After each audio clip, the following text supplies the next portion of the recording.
The morning felt unusually still. The birds outside had stopped chirping, as if the day itself held its breath. At exactly 7:14 a.m., the house phone rang. Samuel answered. He was only 14, but his voice had begun to deepen slightly. A calm, sterile voice spoke. "Is this the Idrissa residence? Your father has been in an accident. He's alive, but there's spinal damage. He may never walk again." The receiver slipped from Samuel's hand and struck the floor with a heavy clack. His mother, Maria, rushed in, her eyes wide. "What happened? Who was that?" Samuel couldn't speak. He grabbed his hoodie and bolted out the door barefoot. By the time Khalid, his older brother, rolled out of bed, yawning, Samuel was already sprinting toward the hospital. 2 miles, no shoes, no hesitation. At the hospital, Mr. Idrissa lay perfectly still.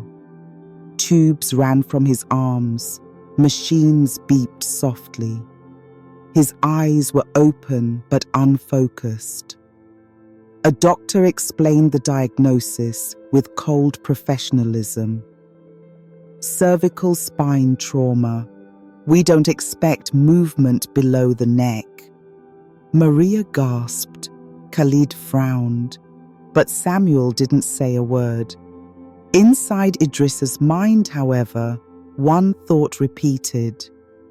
This pain is not real, but what they do next will be.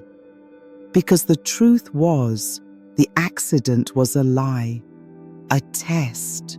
The first 3 days were filled with tears, visitors, and half-hearted prayers.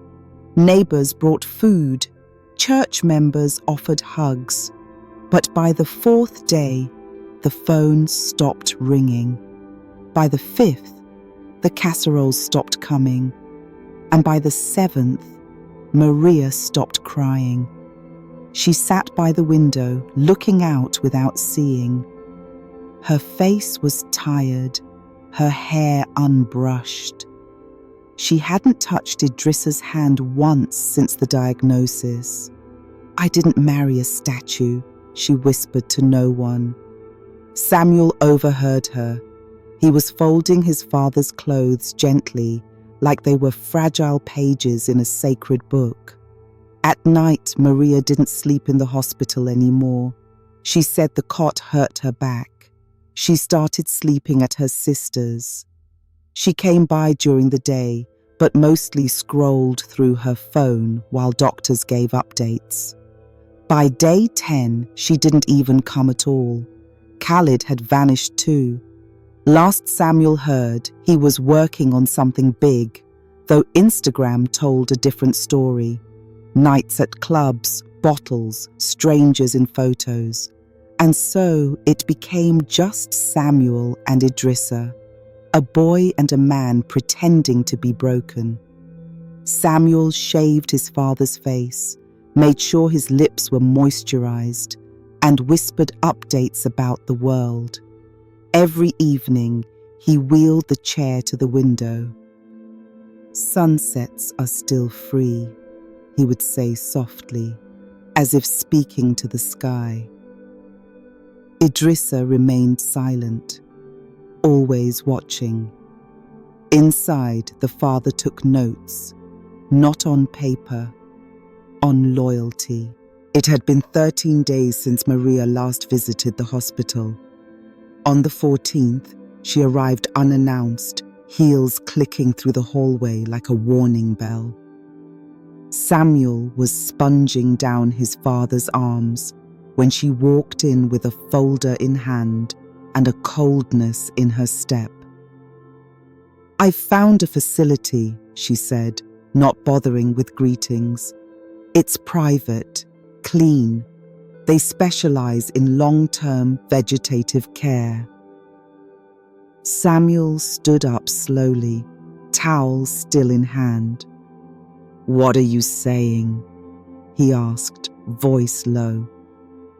"I'm saying we can't do this forever," she snapped. "You're just a kid. I've got a life. He's not coming back." She avoided Idrissa's eyes. Maybe she was afraid they still held judgment. Samuel looked at his father, then at his mother, then at the form she was holding. "You want to dump him," he said. "No," she lied. "I want what's best." "What's best," Samuel replied, "is not abandonment." She flinched. Silence. Then she dropped the folder on the table. "Think about it," she said, turning to leave. At the door, she paused. "You're too young to carry this," Samuel whispered. "Then why am I the only one carrying it?" She said nothing. She left again. And this time, the click of the door was louder than her heels. By the third week, the visitors had vanished. No more neighbors, no church elders, no casserole dishes wrapped in foil. The silence that followed was heavier than the diagnosis. It was just Samuel now, 14, but with the weight of 40. He had developed a rhythm: wake at 5, boil water, disinfect tools, stretch his father's stiff limbs, read the Psalms aloud while spoon-feeding oatmeal.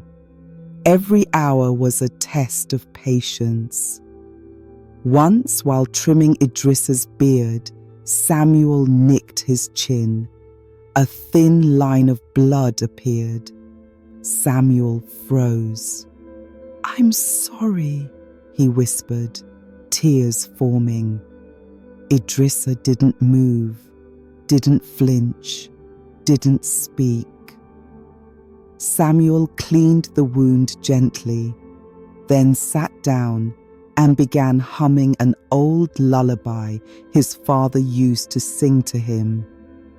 That night, he dreamed of Idrissa standing again, strong, smiling, arms open, but he woke to the reality of damp sheets and a cold metal bed frame. School was distant now. Friends had stopped calling. He hadn't posted online in days.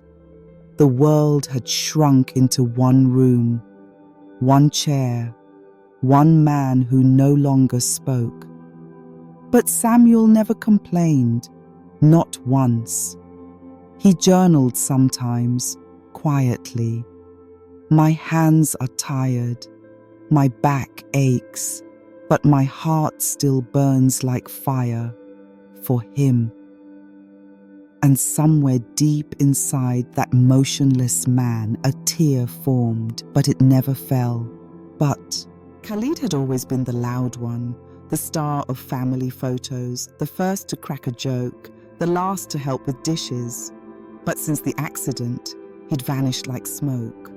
No hospital visits, no phone calls, only status updates. "Life's short, enjoy it," he posted from a rooftop bar. Samuel saw the pictures: champagne, sunglasses, a different girl in every photo. The captions were all the same: no time for drama. But life doesn't forget. Debt started knocking. One day, Khalid found himself cornered by two men in dark shirts and tighter words. "You owe us." His charm didn't work this time. In desperation, he finally called Samuel. The phone rang 5 times before he picked up. "Little bro," Khalid's voice trembled. "They'll hurt me. I need help. Please." Samuel stood outside, staring at the empty wheelchair he had just cleaned. "You need help," he repeated, So does Dad. I don't see you here. Khalid stammered. I made mistakes. I know, but I'm still your brother. You were, Samuel said quietly. But brothers don't vanish when storms hit. He hung up. His hands shook, but not from regret. The days began to bleed into each other. Sunrises without color, meals without taste, nights without dreams. The world outside continued. Cars honked, phones buzzed, lives moved. But inside that hospital room, time had stopped. Samuel had built a new universe from routine. He washed bedsheets daily, checked every corner for ants, timed his father's medication to the minute. He brushed Idrissa's teeth, applied lotion to his arms, massaged the soles of his feet even though they never moved. No one noticed. No one applauded. But he did it like it was sacred. Some nights he spoke to the ceiling. Hey God, if you're up there, I don't need riches. I just want my dad to feel loved. Sometimes he heard no answer. Other times, the silence felt like a nod. One rainy evening, the lights flickered. The power backup failed. Samuel sat in the darkness, holding his father's hand. I'm not scared, he said aloud. I've been through worse than this. When the lights returned, he saw something that almost made him scream.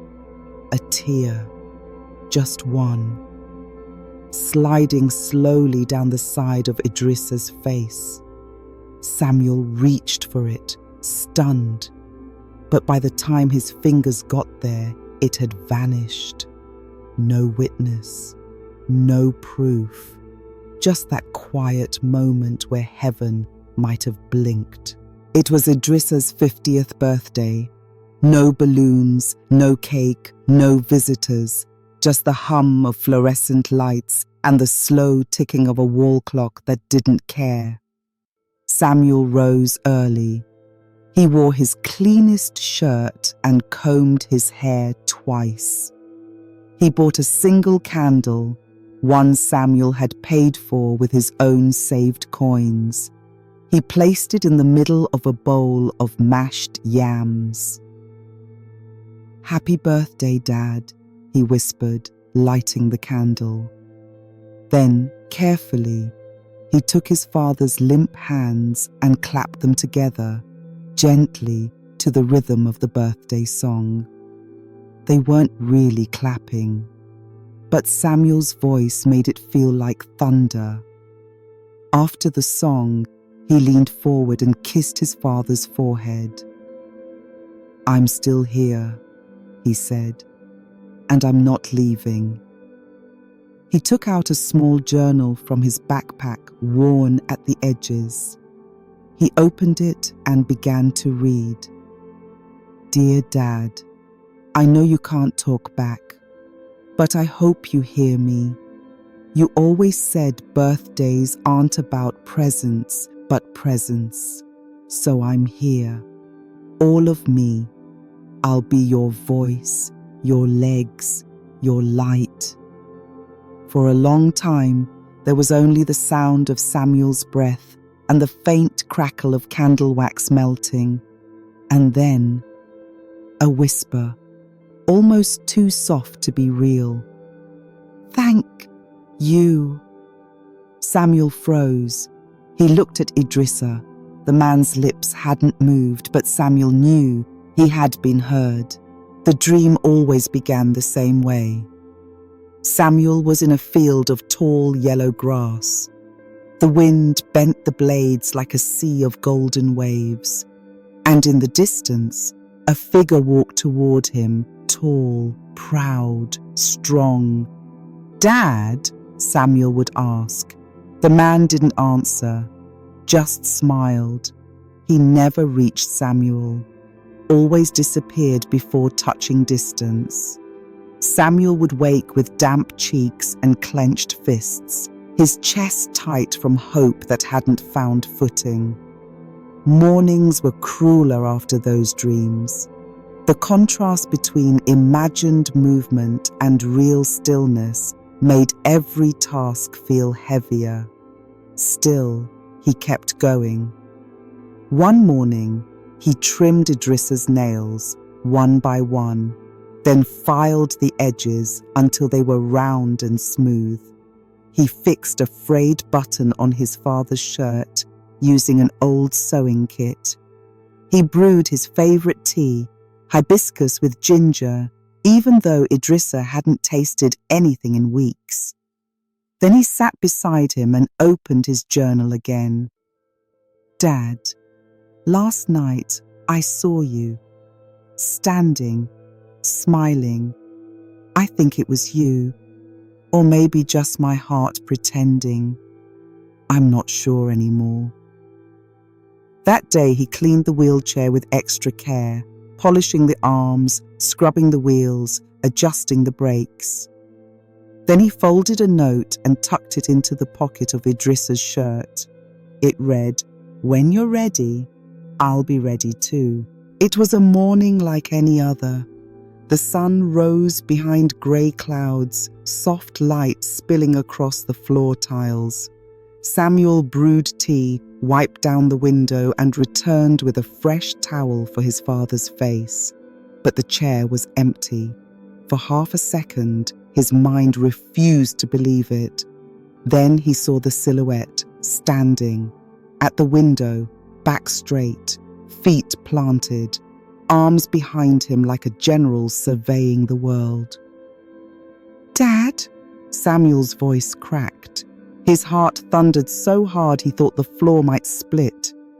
Idrissa turned slowly. There was no struggle, no trembling, just calm. "I didn't fall," he said, voice low but steady. "I chose to lie." Samuel stumbled back a step, as if hit in the chest. You're not paralyzed." Idrissa walked forward, closing the space between them. "I had to know," he continued. "I had to see who would still be here, when I had nothing." Tears welled in Samuel's eyes. "All this time," he whispered, "you were watching. Every second." The silence that followed was louder than any scream.